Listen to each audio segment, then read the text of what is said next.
Bonjour à tous. D'où on va commencer ce dernier cours qui va s'intéresser à l'application des procédés de croissance à l'élaboration de particules à grande concentration pour développer des fibres optiques et montrer finalement comment on fait des microprocesseurs. Alors ce que je vais faire durant ce dernier cours, c'est finalement utiliser un peu... Ah, évidemment, on a oublié de mettre le truc.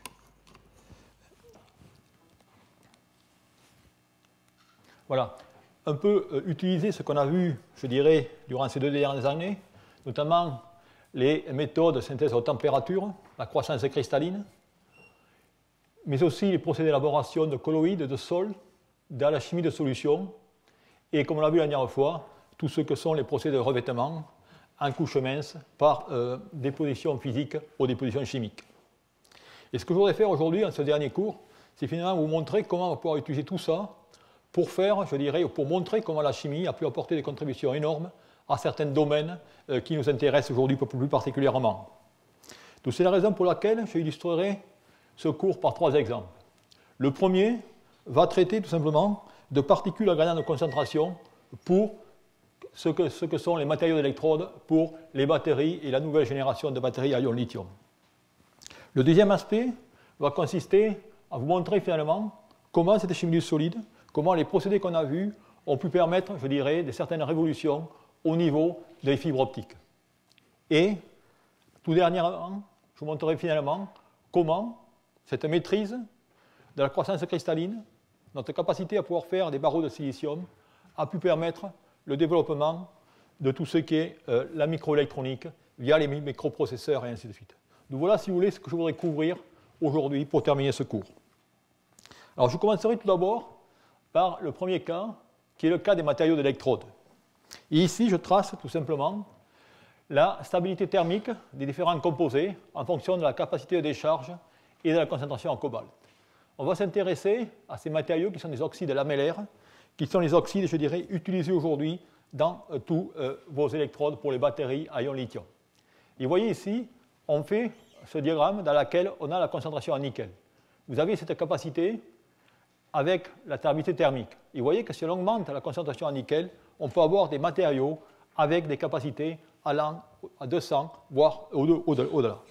D'où, bien sûr, c'est l'intérêt d'utiliser ces types de composés qu'on va déterminer par les teneurs en nickel, cobalt et manganèse par 0,5, 0,3, 0,2, la raison pour laquelle on écrit cela 5,3,2. La question, c'est que si on veut préparer ces composés ici, ils ont une très bonne capacité, comme vous le pouvez voir ici, mais malheureusement, cette capacité décroît fortement au fur et à mesure que vous allez cycler aux matériaux. Par contre, si vous prenez des composés qui sont moins riches en nickel, comme indiqué ici, eh bien dans ce cas, vous avez des composés qui vont tenir ces capacités relativement correctement. D'où la stratégie, on va savoir, c'est on peut finalement utiliser ces deux mondes pour créer le meilleur matériau. C'est-à-dire, on va voir si on peut développer des particules cœur-couronne. La philosophie, la stratégie est indiquée ici, c'est-à-dire qu'on va essayer d'utiliser un matériau de cœur, celui qui a la plus haute capacité, qui a une stabilité thermique limitée. Par contre, on va l'entourer du matériau qui a la plus haute stabilité thermique et faire en sorte directement de pouvoir, de la même matière, du même objet, recueillir à la fois une stabilité thermique et une capacité. Donc c'est la raison pour laquelle on va s'intéresser à développer des particules cœur-couronne et tout en essayant de maintenir la densité d'énergie. Alors pour ce faire, eh bien, on va utiliser 2 stratégies pour concevoir cet objet. La première stratégie va se dire directement, est-ce qu'on peut partir de phases déjà lithiées et faire une structuration de ces phases lithiées pour fabriquer ces objets cœur-couronne? Ou la deuxième, c'est, est-ce qu'on peut utiliser la stratégie à partir des hydroxydes et dans ce cas, de créer une lithiation par la suite? Eh bien, je vais vous montrer un peu ce qui s'est fait, ce que l'on fait et où va la recherche dans ce domaine. Alors sur le premier exemple, eh bien, on va utiliser les concepts qu'on a vus ensemble déjà, je crois lors du 4e cours, sur les méthodes de template et de self-assemblage. Où dans ce cas, on va considérer finalement une particule sphérique et on va essayer, autour d'elle, de former une couronne de particules entre matériaux indiquées ainsi en bleu, pour obtenir de façon schématique les particules cœur-couronne indiquées ici. Mais si vous voulez faire cela, eh bien, il faut que vous réalisiez que dans ce cas, cette particule a une charge de surface qui est négative, ainsi que les particules bleues. D'où par conséquent, si vous voulez directement faire cet auto-assemblage, vous êtes obligé de créer sur l'une de ces particules une charge négative et sur l'autre la charge positive. Eh bien cela, on va le faire, comme on l'a déjà vu, en utilisant des tensioactifs, et c'est pour ça qu'on va utiliser dans ce cas le cétylméthylammonium-bromide, où vous avez ce tensioactif, les parties hydrophobes et hydrophiles, vous allez dans ce cas greffer sur votre directement oxyde pour ensuite pouvoir, comme indiqué ici, y fixer les particules bleues, c'est-à-dire faire cette couronne indiquée ici. On fait cela à des températures ambiantes et ensuite on récupère les solutions ou les particules pour chauffer à 500 degrés et obtenir cette morphologie avec la particule centrale et bien sûr étant la particule noire et autour directement les particules bleues. Si on regarde maintenant par des analyses, je dirais, de diffraction électronique, eh bien on s'aperçoit finalement qu'on a effectivement au centre les quantités de manganèse, cobalt, nickel et vous apercevez autour effectivement ces particules qui contiennent du ruthénium et de l'étain. Cependant, comme vous pouvez constater, eh bien, cette couronne schématique qu'on avait directement conçue, eh bien, on ne peut la réaliser en raison tout simplement des tailles de particules qui sont dans ce cas trop grosses. Donc c'est la raison pour laquelle on a dans ce cas ici une deuxième stratégie qui dans ce cas aussi a été mentionnée lors des cours précédents. Maintenant, on va utiliser tout simplement cette phase lithium NMC comme le cœur, comme le germe, qu'on va mettre dans une solution contenant tous les ingrédients pour former directement la phase couronne. Vous pouvez voir comment ça se passe ici, avec de nouveau la schématique à la fin, vous montrant tout simplement comment les particules peuvent se construire. Et effectivement, lorsqu'on utilise ce procédé, eh bien, on peut obtenir ces particules d'abord sphériques avec, comme vous le voyez ici, sur ce spectre d'analyse spectroscopique par dispersion d'énergie, où on voit, où on peut savoir quelles sont les quantités d'éléments métalliques et leur répartition lorsqu'on va tout simplement balayer ou traverser ou marcher le long de ce diamètre. Et on s'aperçoit ici qu'effectivement, au départ, on a une concentration en ruthénium plus importante dans ce cas qu'en cobalt et bien sûr qu'en manganèse, vice-versa de l'autre côté. Donc ça veut dire qu'en ce cas, effectivement, on a réussi à créer cette particule corps-couronne, mais la difficulté de cette méthode, c'est que lorsqu'on a fait cela, eh bien, on a utilisé un milieu acide qui fait en sorte qu'on a tout simplement oxydé une partie du lithium dans notre matériau, ce qui fait qu'il faut monter à des températures élevées pour obtenir des performances qui ne sont pas mirobolantes. D'où par conséquent, dans ce cas, eh bien, on a réussi, je dirais, à structurer une particule comme on le souhaite, mais les performances ne sont pas, je dirais, en adéquation avec nos attentes. Donc c'est la raison pour laquelle eh bien, on va repartir dans une méthode différente, c'est-à-dire la deuxième approche, qui va consister maintenant à fabriquer des hydroxydes et à construire à partir de ces hydroxydes. Alors là, vous avez une méthode de synthèse classique de matériaux d'électrodes, et ça, c'est la façon dont vos matériaux d'électrodes sont préparés aujourd'hui. Il s'agit d'une coprécipitation en milieu basique en présence d'un agent chélatant de sulfate, de nickel, de cobalt et de manganèse. Et en contrôlant tous les paramètres, comme est indiqué ici, eh bien, on peut obtenir ces particules sphériques qui ensuite, en tant qu'hydroxyde, sont tout simplement chauffées à haute température par une pyrolyse pour donner finalement la phase que l'on recherche. Et bien maintenant, on va utiliser ce procédé pour faire ces particules cœur-couronne à partir d'hydroxyde. Et ce procédé il va comprendre 3 étapes, comme indiqué ici. La première étape eh bien, va tout simplement consister à préparer le cœur de la particule, comme je vous l'ai mentionné auparavant, qui dans ce cas sera directement un cœur qui sera riche en nickel. Et on va précipiter les différents ingrédients ici. Ayant fabriqué ce cœur, ensuite on va aller, par la chimie de solution, une fois de plus, déposer une couronne qui va être à la phase qui va être maintenant riche en manganèse, comme indiqué ici. Et vous obtenez, vous voyez, ces particules cœur-couronne, vous voyez très bien l'interface entre le cœur et la couronne. Et ensuite, ayant obtenu cela, eh bien, on va tout simplement faire une manip de diffusion dans laquelle on va réagir ces particules avec du carbonate de lithium. Et vous voyez qu'en ce cas, eh bien, on obtient très bien, on voit très bien du moins le cœur et la couronne de ces particules, et on a finalement des composés de formules structurées dans laquelle la phase riche en nickel se trouve au centre et la phase, je dirais, pauvre en nickel se trouve à l'extérieur. Bien, lorsqu'on regarde finalement les propriétés électrochimiques de ces composés, bien, on s'aperçoit, où on trace dans ce cas la capacité en décharge en fonction du nombre de cycles, que les particules cœur-couronne, comme indiqué ici, eh bien, ont une meilleure tenue en cyclage, puisqu'on peut atteindre aux alentours de 500 cycles comparé aux particules non enrobées. Vous voyez qu'en ce cas, les résultats sont très prometteurs. Cependant, si vous regardez de façon claire sur ces photos ici, vous apercevez que si maintenant je prends une microscopie à balayage de cette particule, après 500 cycles, vous apercevez ici que dans certains endroits, on note une certaine délamination entre le composé de cœur et le composé de surface. Ça veut dire que ce procédé est certes intéressant, mais de nouveau présente des difficultés en raison de la délamination à un grand nombre de cycles. D'où par conséquent, il a fallu changer la stratégie, et c'est ce qu'ont fait les chercheurs américains d'Argonne National Laboratory, où, dans ce cas, eh bien, ils ont réalisé que finalement, s'il y avait cette interface ici, pourquoi pas faire des particules à gradient de concentration, c'est-à-dire que maintenant, on va faire finalement changer la concentration en nickel et en manganèse du cœur à la périphérie de la particule, avec, comme vous le pouvez voir ici, un taux de nickel qui va décroître et un taux de manganèse qui va augmenter. D'où là aussi, la question, c'est comment faire ça et avoir les particules que l'on souhaite. Eh bien, on va revenir exactement à la même chimie de solution, c'est-à-dire la chimie des hydroxydes, et on va maintenant contrôler cette chimie encore mieux.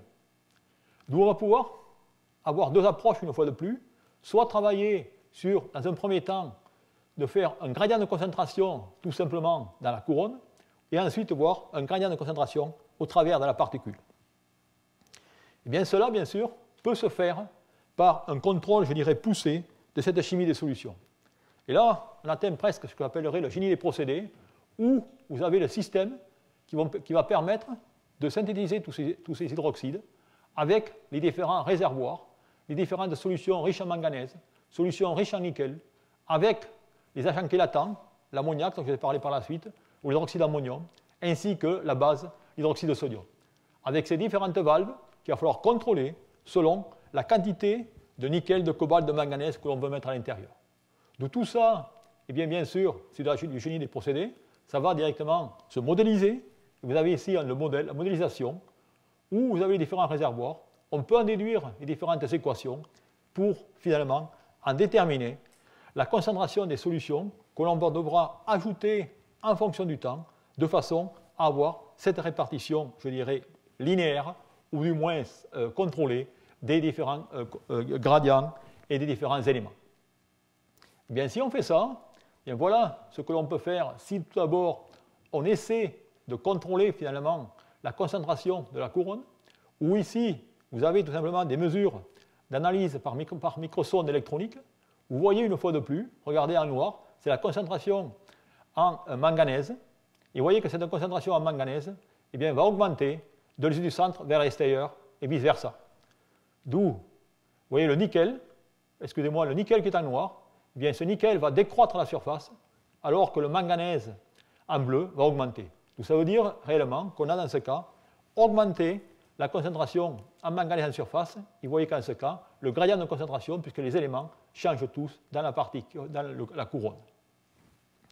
Eh bien, lorsqu'on fait cela, là aussi, on s'aperçoit qu'on a une amélioration de la tenue en capacité de ces différentes particules, comme indiqué en bleu, si on les compare directement aux composés pristines, ou n'ayant pas cet effet, je dirais, de cœur-couronne, mais là aussi, on s'aperçoit qu'après 1000 cycles, il y a toujours une délamination de cette interface. D'où c'est la raison pour laquelle eh bien, les chercheurs ont tout simplement tenté de faire l'étape suivante, qui est d'avoir cette répartition en concentration au travers de la particule. Et là, vous avez un exemple où je rapporte des photos de microscopie à balayage, où vous voyez ici la particule avec les différents éléments, le nickel, le cobalt et la manganèse. Vous voyez? Et il s'agit d'hydroxyde. Et vous voyez que dans ce cas, eh bien, au centre, il y a très peu de manganèse, et on voit la concentration augmenter au fur et à mesure que l'on va vers l'extérieur. Et vous le voyez très bien ici. Maintenant, je prends ces particules et on va faire un traitement, toujours pareil, avec du carbonate de lithium à 800 degrés C. Et vous voyez qu'on maintient la forme des particules, mais également, on maintient également la répartition. Vous voyez qu'en ce cas, eh bien, toujours pareil, le nickel est très concentré au centre de la particule. Par contre, sa concentration décroît, comme indiqué ici, au fur et à mesure qu'on va vers la surface. Et l'opposé pour le manganèse, dans lequel, dans ce cas, très faible concentration au cœur, comme vous voyez ici, et ensuite une augmentation. Donc tout ça, ça veut dire qu'on peut directement maîtriser ce composé, cette synthèse, et avoir ces particules à gradient de concentration. Bien, lorsqu'on fait cela, on peut regarder finalement maintenant quelles vont être les performances. Et voilà ici, je dirais, une schématique de votre particule. Et vous voyez qu'en ce cas, lorsqu'on a un gradient de concentration, eh bien, on a une amélioration considérable de cette tenue en cyclage. Mais plus important, est, du point de vue application, est l'aspect bénéfique au niveau de la sécurité de ces accumulateurs. En effet, vous avez ici, je dirais, un moyen de caractériser la sécurité de ces accumulateurs, c'est en mesurant la chaleur dégagée de cet accumulateur en fonction de la température. Et vous avez ici ces courbes avec des delta H différents. Et vous voyez que dans le cas du composé avec gradient de concentration, qui contient, rappelez-vous, le manganèse très fort concentré à la surface, qui est très stable thermiquement, bien, vous voyez qu'en ce cas, bien, je vais tout simplement déplacer ma température de stabilité de 200 à 245 ou 250 degrés C. Ça veut dire que par ce biais, eh bien, je peux tout simplement augmenter l'aspect sécuritaire de ces différents matériaux. Eh bien, je dirais que pour conclure cet exemple, eh bien, le but est de vous montrer finalement comment, à partir de ces particules à gradient de concentration, eh bien, ce sont des matériaux qui sont aujourd'hui en transfert de technologie pour la prochaine génération d'accumulateurs à ion lithium pour le véhicule électrique. Et tout ça, de nouveau, est basé sur la chimie et sur de la maîtrise, j'espère qu'on l'a vu, de cette chimie de solution. Eh bien, pour regarder un peu cet aspect de chimie et voir comment, vous allez voir que dans mon deuxième exemple, eh bien, ça va être encore une maîtrise de la chimie qui va permettre de faire pas des particules à gradient de concentration, mais plutôt des fibres optiques à gradient d'indice. Donc c'est la raison pour laquelle je vais directement me déplacer sur mon second exemple, qui va maintenant s'intéresser aux fibres optiques. Alors les fibres optiques, vous savez tous ce que c'est, ce sont ces conducteurs ou ces fibres de verre qui vont pouvoir conduire la lumière, et cette lumière directement qui va transmettre toutes vos informations qui vont arriver à votre télévision, à votre Internet, et ainsi de suite.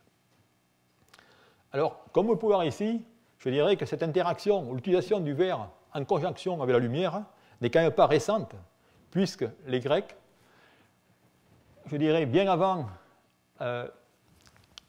quelques années avant Jésus-Christ, mais de 200 ou 300 ans avant, eh bien, utilisaient directement cela, cette combinaison de lumière et également de verre, pour faire des objets, je dirais, à titre décoratif. Même les Vénitiens à la Renaissance utilisaient cela pour faire des miliophories, c'est-à-dire des perles en verre, avec déjà des procédés qui ressemblaient beaucoup à celles des fibres optiques aujourd'hui. Mais il est intéressant de reconnaître que finalement, dans ce domaine, la science n'est arrivée que bien longtemps après, grâce à un physicien suisse, Jean-Daniel Colladone, qui a observé finalement qu'un jet d'eau pouvait conduire à la lumière. Un jet d'eau pouvait conduire à la lumière, et ensuite, bien sûr, comme barreau de verre pouvait conduire à la lumière. Et cela a ensuite directement conduit John Tyndall, dont on vous a déjà parlé, eh bien, à imaginer les fontaines éclairées à eau. Mais tous ces travaux visant à contrôler ce guidage de la lumière par les fibres optiques, eh bien, ne put conduire à des avancées que grâce à les travaux à Corning Glass en 1970 qui ont montré la possibilité de préparer des fibres optiques avec, comme vous allez voir, des taux d'atténuation relativement faibles, c'est-à-dire ils ont pu descendre en dessous de 20 décibels par kilomètre. Et je vous montrerai directement quelle est l'implication de tout cela dans quelques instants. Ensuite, en 1973, une autre découverte, je peux dire, ou une autre avancée considérable a eu lieu dans les laboratoires de Bell Labs, où là, un procédé CVD, c'est-à-dire de déposition en phase de vapeur, comme on l'a déjà vu, a permis tout simplement de préparer des fibres optiques à grande échelle et à de faibles pertes, dont on verra par la suite. Et finalement, en 1975, ce fut la première utilisation de fibres commerciales pour les télécommunications. Et en 1980, ça a été le début d'intégration de la fibre optique comme remplacement de la fibre de cuivre dans les réseaux téléphoniques. Et vous savez qu'aujourd'hui, cette transplantation est presque totale. D'où voilà, si vous voulez, ce qu'est cette fibre optique. Nous voyons un peu avant d'arriver à la chimie, quelques aspects ou quelques bases sur ces fibres optiques. Alors c'est exactement quoi? Bien, cette fibre optique n'est rien d'autre que cette fibre de verre qui va être avec un cœur et une gaine optique, comme indiqué ici, et avec une enveloppe de protection. Et ce qui va se passer, eh bien, dans ce cas, on va tout simplement regarder la loi de Snell-Descartes pour directement qui est la loi qui va régir le transport de la lumière entre deux milieux d'indices de réfraction différentes, qui va être directement contrôlée par cette équation indiquée ici. Et on peut voir que dans ce cas, pour chaque fibre optique, lorsque vous avez un cœur et une gaine optique, cœur d'indice N1, gaine optique d'indice N2, eh bien, on va pouvoir, dans ce cas, en déterminer ce que j'appellerai l'angle de la capture de la fibre optique, qui va être défini par cet angle alpha-m, ainsi que par le rapport ou les valeurs des indices de réfraction N1 du cœur et N2 directement de la gaine. D'où par conséquent, vous voyez qu'en ce cas, pour qu'un rayon soit guidé par une fibre optique, eh bien, il va falloir qu'il rentre dans une direction qui soit directement direction appartenant à cet angle de capture. Ça veut dire que dans ce cas, eh bien, pour une efficacité, si on veut directement guider la lumière, il faudra que le maximum de rayons rentre une fois de plus à l'intérieur de cet angle de capture. Si les rayons ont un angle supérieur à alpha-m, eh bien, ils ne seront pas guidés par cette fibre optique. Alors, comment cela se passe-t-il? Maintenant, si on regarde cette fibre optique, eh bien, on s'aperçoit finalement, ce que j'ai tracé ici, vous avez le cœur d'indice N1 et N2. Donc maintenant, j'ai cette lumière qui va être guidée dans cette fibre optique, et bien sûr, dans une lumière, vous avez plusieurs rayons qui vont arriver avec des angles différents. D'où vous voyez, finalement, que dans ce cas, il y a des rayons qui sont prêts directement avec des angles alpha-m et qui sont relativement faibles, vont parcourir rapidement et arriver rapidement de l'autre côté, alors que les rayons les plus inclinés eh bien, vont mettre plus de temps. Et ça, eh bien, c'est à l'origine de la dispersion en temps des fibres optiques. Vous allez le voir ici, vous voyez directement que si j'envoie un signal à delta T1, eh bien, dû au fait, quand je dis un signal, une onde lumineuse, dû au fait de la dispersion entre ces différents signaux, eh bien, vous apercevez qu'en ce cas, je vais avoir un élargissement de l'impulsion. Et ça, c'est ce que j'appelle tout simplement la dispersion ou temps de la fibre. Et ça s'exprime, comme indiqué ici, en nanosecondes par kilomètre. D'où par conséquent, eh bien, le problème était comment résoudre ce problème de dispersion en temps. Eh bien, pour faire cela, je remets ici directement cette fibre que j'appellerai à saut d'indice, dans lequel, finalement, cette dispersion en temps est supérieure à 1%, c'est-à-dire que dans ce cas, eh bien, finalement, on peut utiliser cela pour transmettre un signal de 2 km ou guère plus. Maintenant, bien sûr, puisque je vous ai parlé que cette dispersion en temps provient finalement de la dispersion des rayons qui vont rentrer dans cette fibre, eh bien, la première solution a été tout simplement de faire directement un cœur très faible. Et si on fait un cœur très faible, eh bien, on a ce qu'on appelle les fibres monomodes ou les fibres unidodales, dans lesquelles, dans ce cas, vous voyez, automatiquement, la fibre arrive perpendiculaire, d'où elle est épodiffractée, et elle voyage à sa vitesse normale. Et on a dans ce cas une dispersion en temps qui est relativement faible, aux alentours de 0,2%. Par contre, maintenant, une autre solution qui est intéressante consiste à préparer ce que j'appellerai cette fameuse fibre à gradient d'indice. Alors vous allez comprendre très facilement pourquoi et la raison. En effet, rappelez-vous, vous voyez qu'ici, si j'ai des angles différents, eh bien, je vais avoir finalement le rayon en rouge qui va mettre un temps infini pour traverser. Par contre, le rayon en bleu, il va direct. Ça veut dire que dans ce cas, la vitesse de propagation, c'est C sur N. D'où, si je veux, dans ce cas, ralentir ou accélérer plutôt ce rayon rouge, il va falloir tout simplement que je fasse un gradient d'indice pour que mon indice soit plus faible ici qu'à l'intérieur. Et si je fais ce gradient d'indice, eh bien, dans ce cas, vous voyez, ce rayon rouge, il va travailler, il va directement passer plus de temps dans un domaine d'indice faible, d'où il va parcourir plus de distance que le rayon central qui va avoir directement un indice de réfraction important. Ce qui fait qu'à la fin, eh bien, vous avez directement, comme indiqué ici, vous avez des pertes en dispersion qui sont beaucoup plus faibles que dans le cas tout simplement de cette fibre à saut d'indice.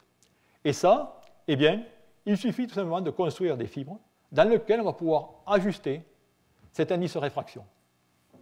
Bien ça, les chimistes savent le faire, car il y a eu des études fondamentales pour voir comment cet indice de réfraction de la silice, SiO2, variait en fonction des différents dopants, d'autres oxydes, bien sûr, que sont l'oxyde de zirconium, de titane, d'alumine, de fluor, on y reviendra ici, d'oxyde de bore, ainsi de suite.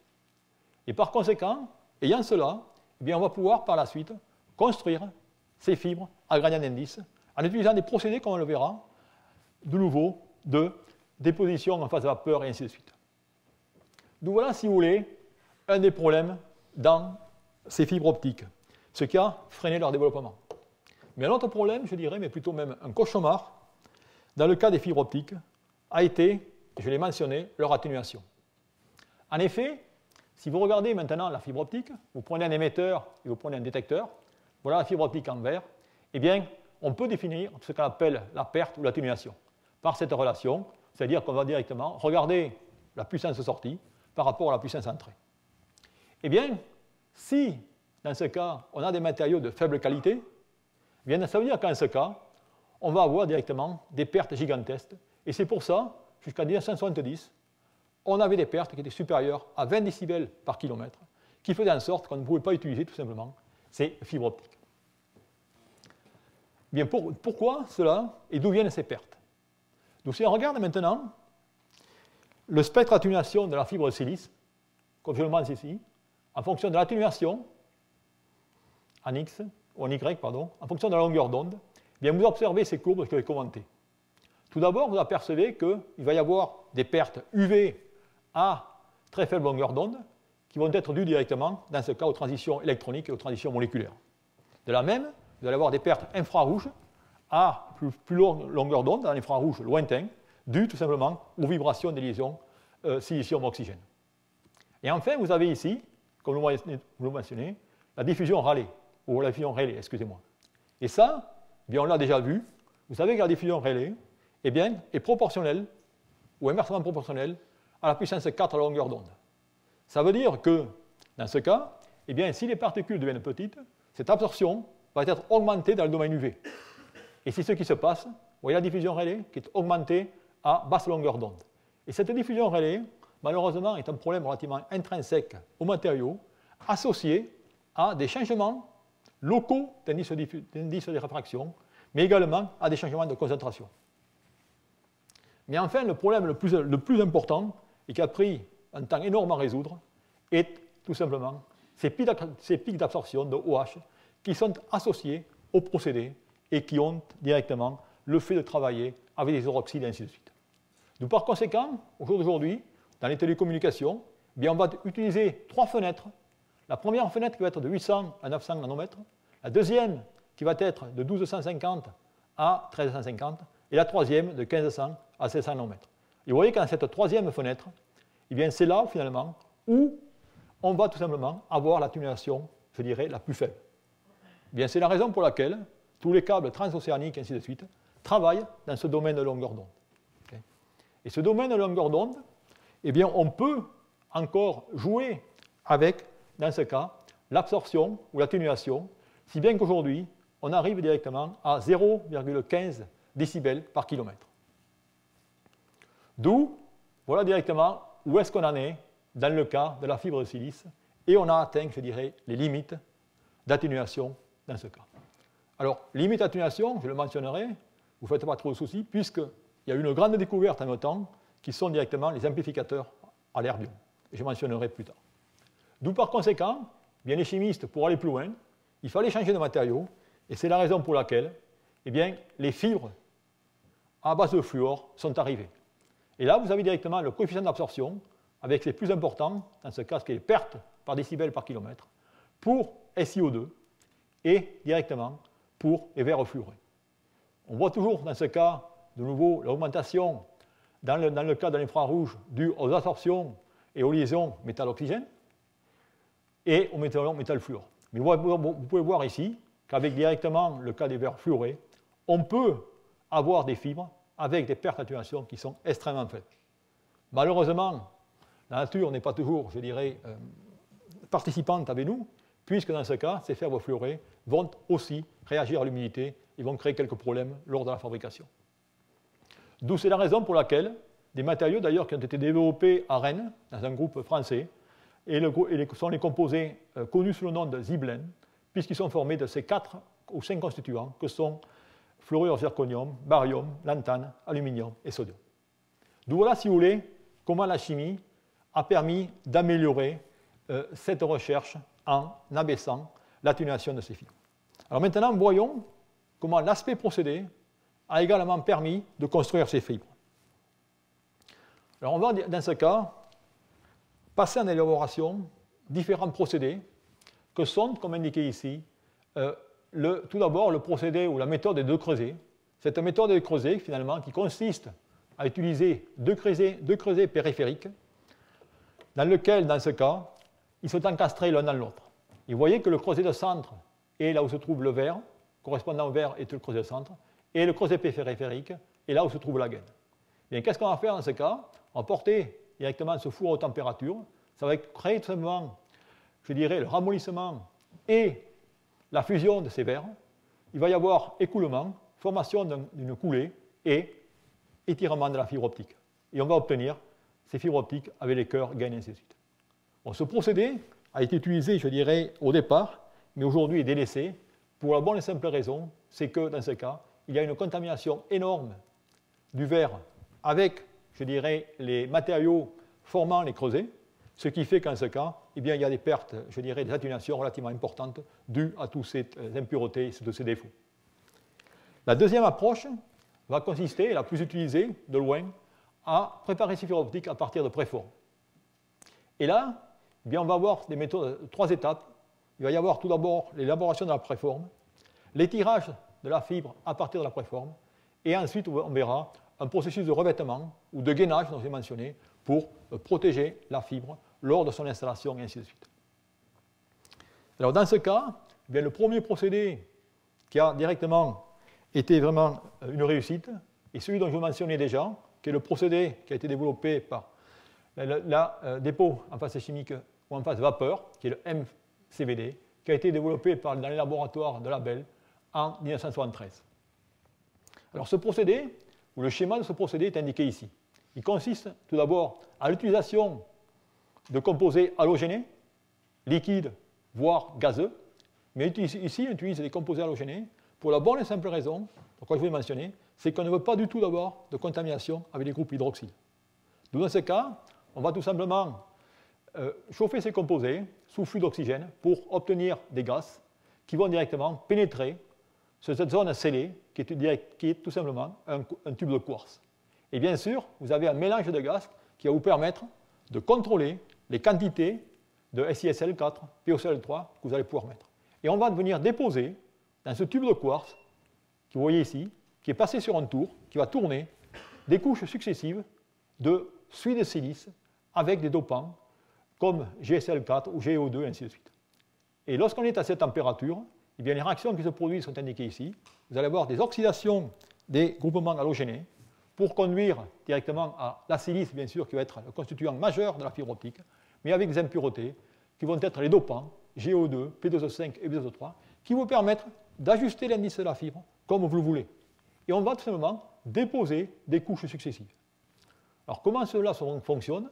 Bien, vous avez le tube, les réactants qui arrivent, et vous avez, lorsque le tube tourne, tout d'abord la formation des suies de silice, et ensuite, lorsque la torche passe, eh bien, vous allez tout simplement vitrifier et obtenir le verre. D'où voilà, si vous voulez, comment ce procédé, qui est encore largement utilisé aujourd'hui, fonctionne. Alors bien sûr, il y a eu des améliorations depuis 1973. Ces améliorations, j'essaie de vous les décrire ici, dans lesquelles, dans ce cas, je rapporte la formation ou le schéma opérationnel qui est utilisé dans MCVD. Il y a eu des améliorations en utilisant le plasma MCVD. Bien, dans ce cas, l'amélioration a été apportée en utilisant une bobine radiofréquence autour directement du tube pour créer un plasma et pour accélérer ou favoriser tout simplement les réactions d'oxydation, c'est-à-dire la formation de ces oxydes. Une autre amélioration est ce qu'on appelle le plasma CVD, qui ressemble fortement à celle-ci ici. La seule différence, comme vous pouvez le voir ici, c'est que maintenant on remplace la bobine radiofréquence par un réacteur micro-ondes, avec toujours dans les 2 cas la torche, et qui vont se déplacer, qui vont faire un va-et-vient. La seule différence, et le seul avantage de ce procédé, c'est que maintenant, eh bien, on va tout simplement plus avoir de suie, on va directement obtenir la couche de verre vitrifiée. Et, de nouveau, tout ça vous montre comment, en construisant couche par couche, eh bien, on peut ajuster l'indice de réfraction de l'extérieur vers le cœur et obtenir ces fameuses fibres à gradient d'indice. Alors ensuite, vous allez voir d'autres procédés qui vont, je dirais, dans le fondamental, vont être relativement identiques, mais qui vont quand même montrer certaines différences au niveau de leur réalisation. On a le procédé OVD, c'est-à-dire, comme indiqué ici, Other Vapor Deposition, où maintenant, vous voyez, on va aller tout simplement déposer, pas à l'intérieur d'un tube de quartz, mais on va prendre un mandrin qu'on va faire tourner, et on va aller tout simplement déposer les précurseurs oxydés qui vont directement alimenter une torche, comme indiqué ici, avec un jeu de va-et-vient. Ça, c'est les procédés qui ont été directement mis au point par Corning dans les années 1970 et qui ont bien sûr été améliorés. Mais dans ce cas, vous voyez, on va obtenir directement, je dirais, une préforme qui va être poreuse, d'où il va falloir la traiter.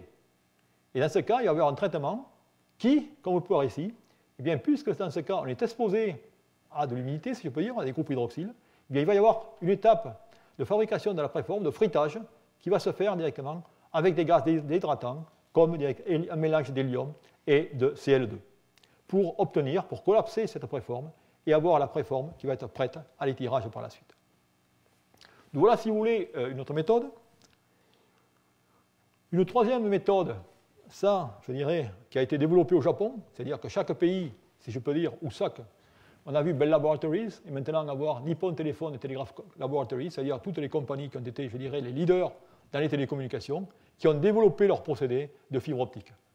Et ça, c'est un procédé développé au Japon, qui est encore largement utilisé au Japon, où, vous voyez, la différence, c'est que maintenant, on va faire encore un dépôt extérieur, mais on va utiliser un mandrin sur lequel on va déposer. On va déposer sur ce mandrin qui va être soulevé, puis au fur et à mesure qu'il va tourner.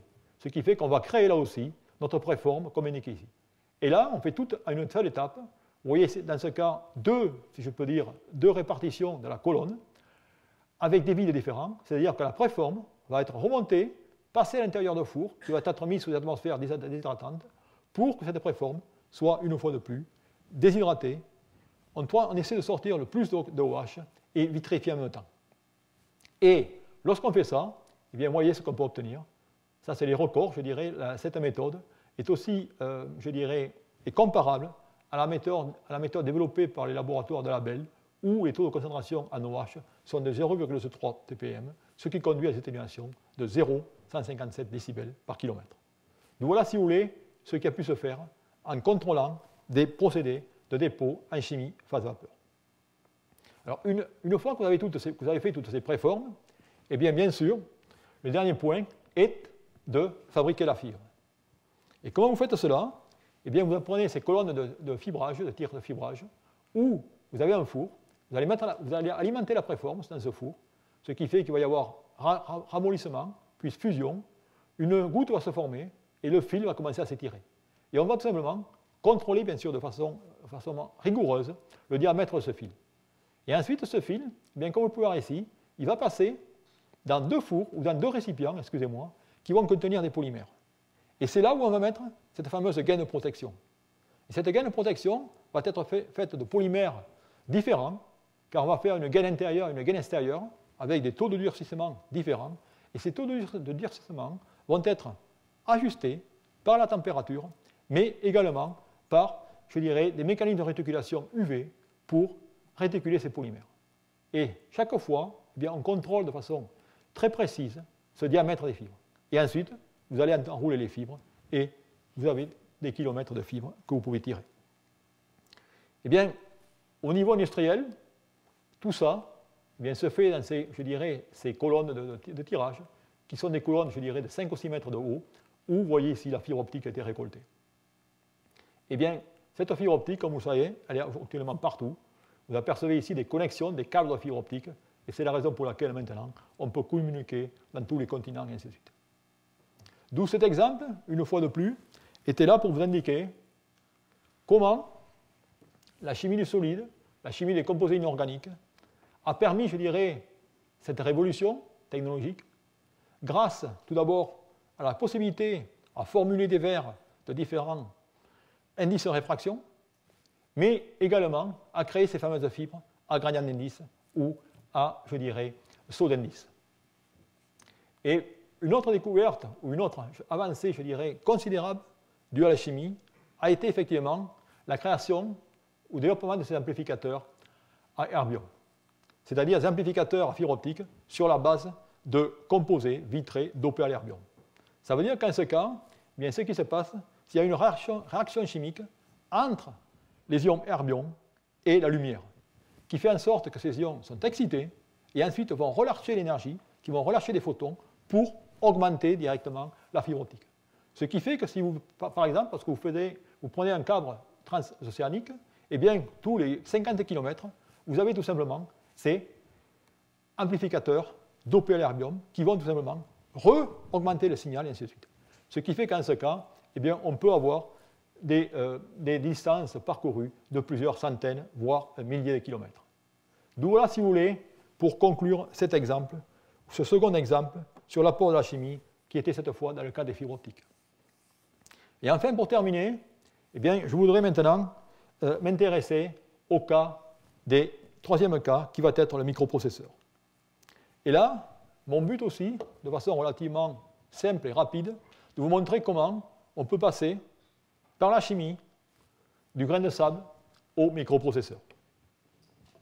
Alors ces microprocesseurs, bien sûr, ça aussi, vous savez très bien l'histoire de ces microprocesseurs, ou du moins je vais essayer de vous la rappeler, dans lequel il y a eu des faits historiques très importants, mais je n'en garderai que deux. Le premier, c'est tout simplement la réalisation du premier computer électronique qui a été réalisé à l'université de Pennsylvania à Philadelphie en 1946.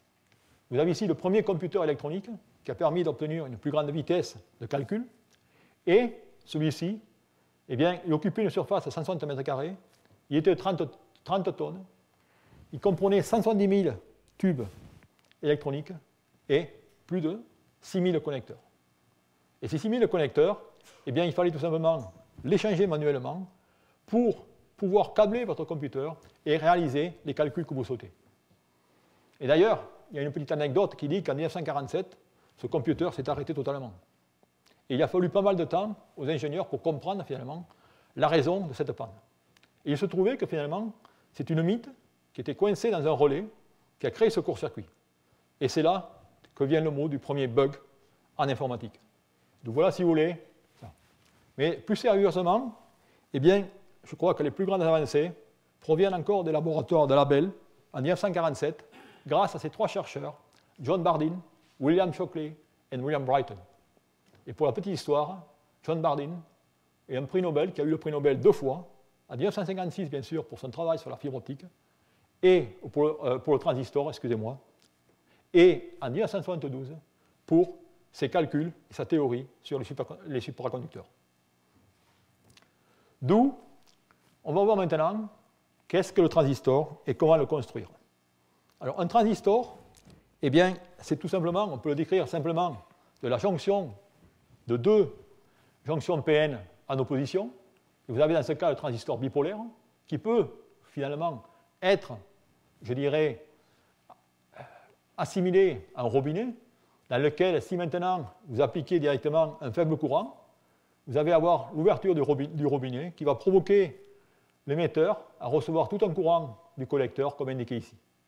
Donc voilà, si vous voulez, un des premiers transistors. Le deuxième transistor est un transistor MOS, c'est-à-dire Metal Oxide Semiconductor. Pour la bonne et simple raison que dans ce cas, la construction est différente. Et vous voyez, vous avez directement un oxyde en noir, qui est l'oxyde de silicium, sur le métal indiqué ici, qui va constituer la porte. Et la différence essentielle entre ces deux transistors est que le transistor bipolaire, eh bien, il va être directement contrôlé par une source de courant, alors que le transistor MOS va être contrôlé par une source de tension. Et ça, c'est très important, car source de tension, ça veut dire qu'en ce cas, il n'y a pas d'énergie consommée. Et s'il n'y a pas d'énergie consommée, eh bien, l'échauffement sera relativement faible.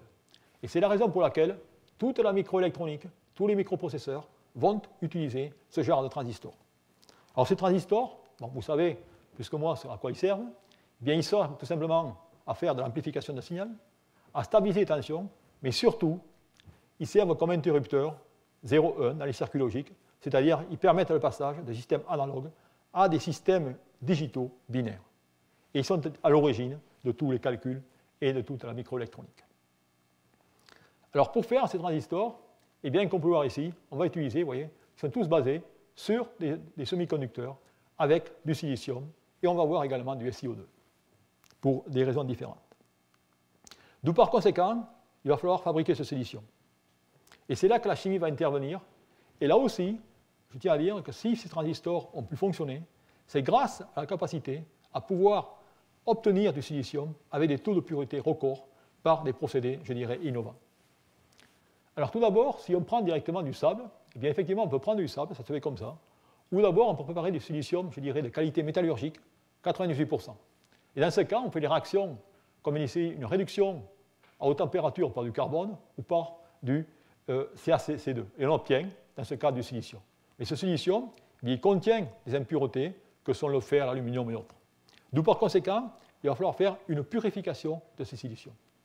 Et pour purifier ce silicium, l'astuce, elle est ici. C'est-à-dire qu'en ce cas, eh bien, on va tout simplement transformer le silicium en trichlorosilane SiHCl3, qui, dans ce cas, est un liquide. Et ayant un liquide, on va pouvoir faire de la distillation, si je peux dire, comme en chimie organique. Et si on fait cette distillation, eh bien, on va pouvoir, dans ce cas, séparer les espèces comme AlCl3 et FeCl3. D'où on fait cette distillation. Et ensuite, eh bien, on peut décomposer ce matériau SiHCl3 à 1000 degrés en silicium pour obtenir du silicium qui, dans ce cas, a des impuretés en carbone inférieures à 200 ppm, en oxygène inférieur à 50 ppm et d'autres éléments inférieurs à 10 puissance moins 3 ppm. Tout ça, si vous voulez, c'est pour préparer directement de la poudre polycristalline de silicium haute pureté. Mais ensuite, parce que vous faites en microélectronique, vous savez qu'il vous faut directement des wafers, c'est-à-dire des plaquettes de silicium haute pureté. Et pour cela, il va falloir directement faire croître des cristaux. Et pour faire croître des cristaux, eh bien, on va tout simplement utiliser une méthode qu'on a déjà vue, je crois, l'an dernier, qui est la méthode de Chokalski, que j'appelle la fondue Savoyard. Ou dans ce cas, eh bien, on va tout simplement utiliser ce système indiqué ici, dans lequel on va mener ce barreau de silicium, dont je l'ai mentionné par avant, métallurgique, si je peux dire, ou purifié, qu'on va faire fondre dans ce four haute fréquence, comme indiqué ici. Et on mettra dessus une couche de B2O3 pour empêcher tout simplement la volatilisation.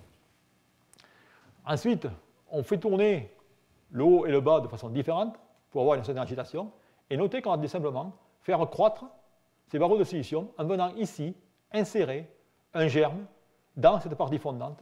Et on va retirer de façon constante et graduellement ce barreau de silicium pour obtenir, dans ce cas, ces fameux lingots qui peuvent avoir des sommes, je dirais, gigantesques, qui peuvent peser jusqu'à 100 kg. Okay. Et ce qui est intéressant, c'est qu'en ce cas, on utilise bien sûr des creusets dont les points de fusion sont supérieurs à celui du silicium, qui dans ce cas sont des creusets de platine, ou, si on doit aller à haute température, sont des creusets d'iridium. Le platine fondant à 1800 degrés et l'iridium à 2500.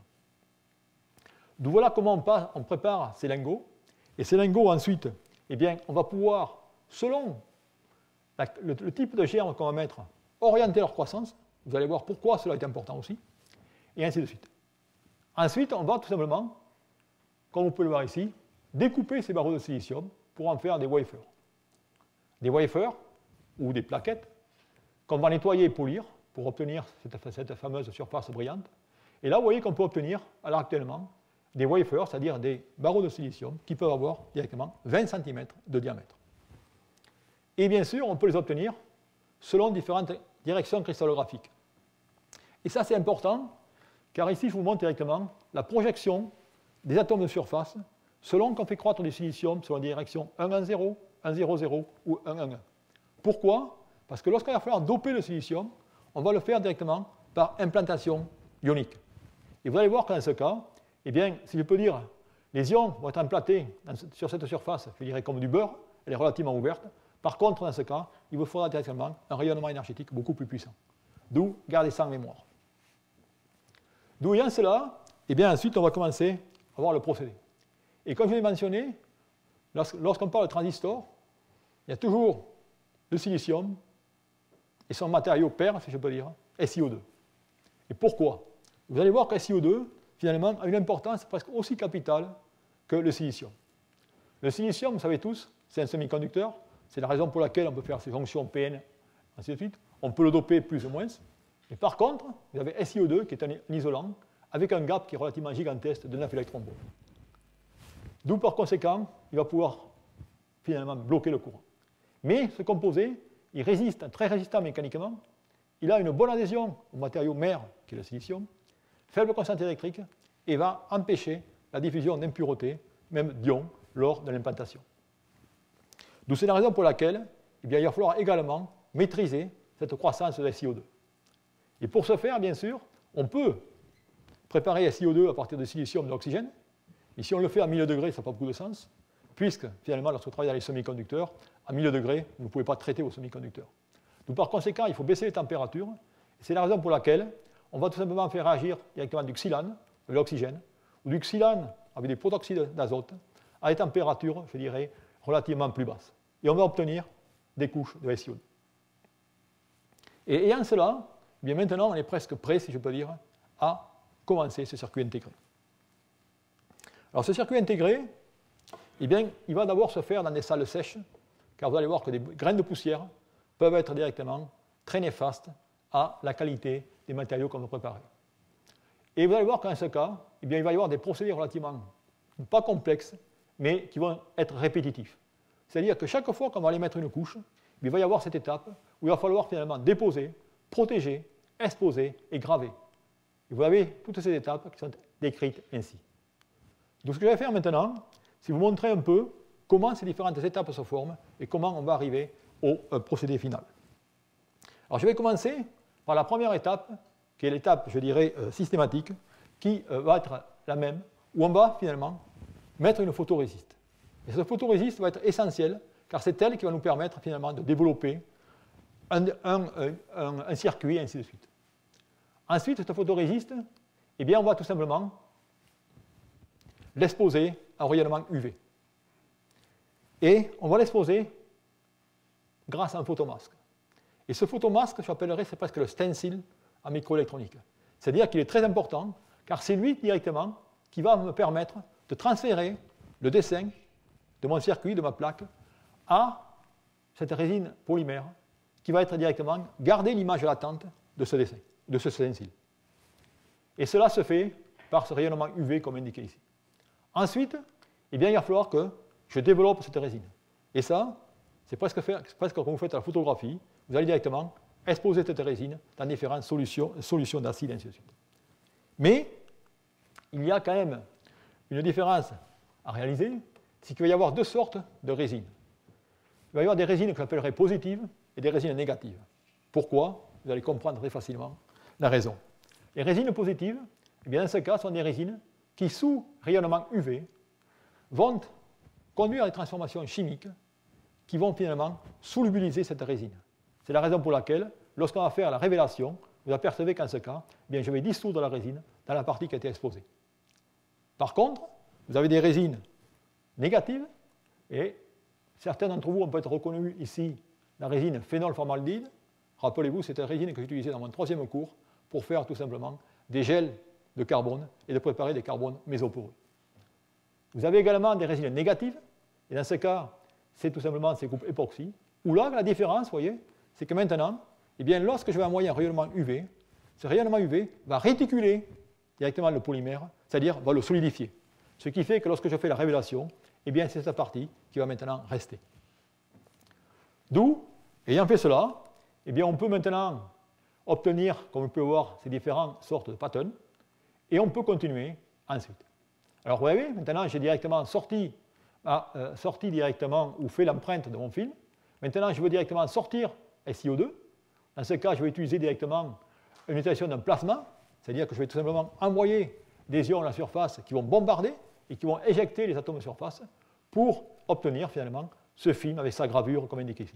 Et bien sûr, il reste dans ce cas quelques atomes qu'il va falloir que je me débarrasse, comme indiqué ici, en me débarrassant également des derniers déchets, je dirais, de polymérique. Et là, je vais utiliser ce qu'on appellerait une solution acide, qui porte bien son nom, qui est le mélange Piranha, qui va directement attaquer tous les ingrédients, et directement qui est un mélange de H2SO4 et de H2O. D'où, vous voyez qu'en ce cas, bien maintenant j'obtiens ma surface de silicium avec ici encore une partie de SiO2, et vous voyez qu'en ce cas j'ai ma gravure. D'où, prochaine étape, et bien maintenant mon semi-conducteur, il va falloir le doper, P ou le doper N. Et bien cela, on va le faire encore comme on a vu, en utilisant un procédé plasma, c'est-à-dire qu'on va prendre maintenant les molécules qui nous intéressent, qui contiennent l'arsenic, pour doper P ou N, phosphore, et ainsi de suite. Ou dans ce cas, on va transformer par plasma ces espèces moléculaires en ions, qu'on va directement aller séparer dans un spectre de Marx, et ensuite qu'on va accélérer pour aller directement implanter dans mon semi-conducteur. Et vous voyez qu'ici, eh j'aperçois les différentes particules que je suis venu implanter pour faire un dopage P ou N, dépendant de ce que j'ai pris au départ. Et là aussi, je tiens à vous souligner ce que j'ai mentionné auparavant, c'est que finalement l'énergie nécessaire va dépendre de la direction cristallographique de la surface dans laquelle je vais avoir implanté. Et lorsqu'on fait cela, eh bien on obtient maintenant le semi-conducteur. On va retirer le stencil par des attaques chimiques ou sais-je. Et ensuite, ce qui est important, c'est comme on a quand même désorganisé pas mal le silicium lors de l'implantation ionique, eh bien, il va falloir maintenant le réchauffer pour finalement répartir et réordonner directement les atomes impurs dans les morceaux de silicium. D'où voilà, si vous voulez, comment cela se fait. Alors ensuite, maintenant, on a presque le transistor. Ce transistor, il va falloir maintenant le connecter. Pour le connecter, eh bien, vous allez voir SiO2 revient, ou en ce cas, on va directement déposer une couche isolante pour ensuite, tout simplement, aller déposer une couche métallique. Et cette couche métallique, eh bien, on va le faire, ça va être directement du cuivre ou de l'aluminium, et on va le faire également par un procédé qu'on a vu, je crois, dans le 4e ou 5e cours, qui est le procédé Damascène, qui est un procédé d'électrodépôt. Et on va obtenir un dépôt qu'on va polir pour obtenir finalement les contacts. D'où voilà, si vous voulez, la façon dont on fait. Alors maintenant, ça c'est un transistor, vous pouvez en faire plusieurs, il faut répéter les étapes, et finalement à la fin, qu'est-ce que vous obtenez? Eh bien, tous ces transistors, il va falloir les interconnecter, d'où les interconnexions vont jouer un rôle capital dans ce microprocesseur, et vous voyez ici qu'il semblerait finalement que vous voyez un microprocesseur, tout a l'air bien plat, bien non, regardez, vous avez un grand nombre de couches à l'intérieur. Et si je fais un zoom de tout ça, et vous apercevez que dans ce cas, finalement, j'ai presque un échangeur d'autoroute avec, tout simplement, des différents parkings dans différentes directions, différents canaux, ainsi de suite. Donc voilà, si vous voulez, la complexité de ça. Alors, grosso modo, si vous avez bien travaillé, eh bien, après des centaines d'étapes, des centaines de mètres d'interconnexion, eh bien, vous pouvez avoir des puces qui contiennent plusieurs dizaines de millions de transistors. Et la question, bien sûr, est-ce que ça fonctionne? Eh bien, pour que ça fonctionne, il faut que l'un des transistors, il ne faut pas que l'un des transistors ou des interconnexions soit défectueux, soit court-circuité par un grain de poussière, donc je mentionnais la raison pour laquelle on travaille en salle sèche, et finalement, qu'une interconnexion ne soit pas sectionnée. D'où, comme vous pouvez voir, lorsque vous faites tant d'opérations, ce n'est pas aisé.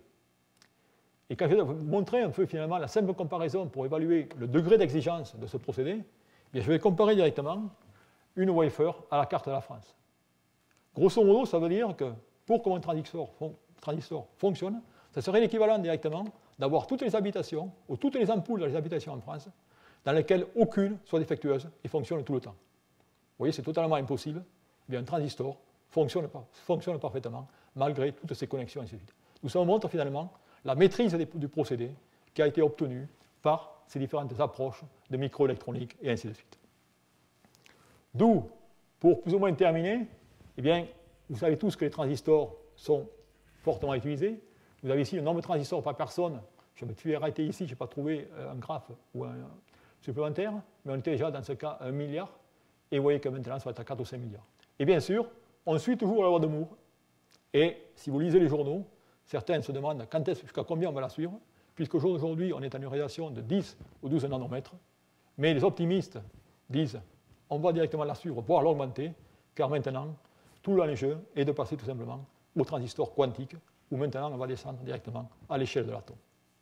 Donc voilà, si vous voulez, un peu ce que je voulais vous raconter et conclure sur ce troisième exemple, et vous montrer finalement que là aussi, c'est la chimie, par l'élaboration de silicium à haute pureté, et surtout par le développement de procédés de gravure, d'implantation ionique, de dépôt voire électrodépôts, qui ont joué un rôle essentiel dans ce développement des microprocesseurs. Et bien sûr, les prochains microprocesseurs, je lisais avant-hier, les nouveaux devraient être 7 milliards de transistors, ils devraient rentrer sur le marché en 2016. D'où voilà, si vous voulez, un peu comment je tiens à terminer ce cours, qui finalement va terminer un cycle de 2 années dédié à la chimie du solide et à ses applications pour la synthèse des matériaux. Je dirais que durant ce cours, nous avons d'abord montré, étudié les différentes façons de jouer avec l'aspect structural, l'aspect thermodynamique, mais également l'aspect cinétique pour préparer de nouvelles phases et de nouveaux composés métastables. Cette deuxième année, on a regardé plutôt les procédés et on a vu finalement comment les procédés d'élaboration ont pu conduire à des matériaux avec des propriétés spécifiques bien particulières en tirant parti de l'ajustement de la morphologie, ajustement de la forme et bien sûr du caractère nanométrique, voire nano-architecturé. Et tout au long de ces 2 années, j'ai essayé de vous montrer finalement comment cette recherche avait un impact dans le monde, je dirais, industriel et ainsi de suite. Mais comme vous le savez, ma chaire est intitulée Chimie du solide et énergie, et il est temps maintenant que je me consacre à cette deuxième partie, d'où par conséquent, dans les 2 prochaines années, eh bien, je vais tout simplement développer plus l'aspect énergie, en m'intéressant plus particulièrement sur l'électrochimie appliquée et le dispositif électrochimique au service directement de notre planète. Donc voilà, si vous voulez, le cours qui sera présenté dans 2017 et 2018, lié tout simplement à l'énergie. Et avec ce, bien, je vous remercie pour votre attention.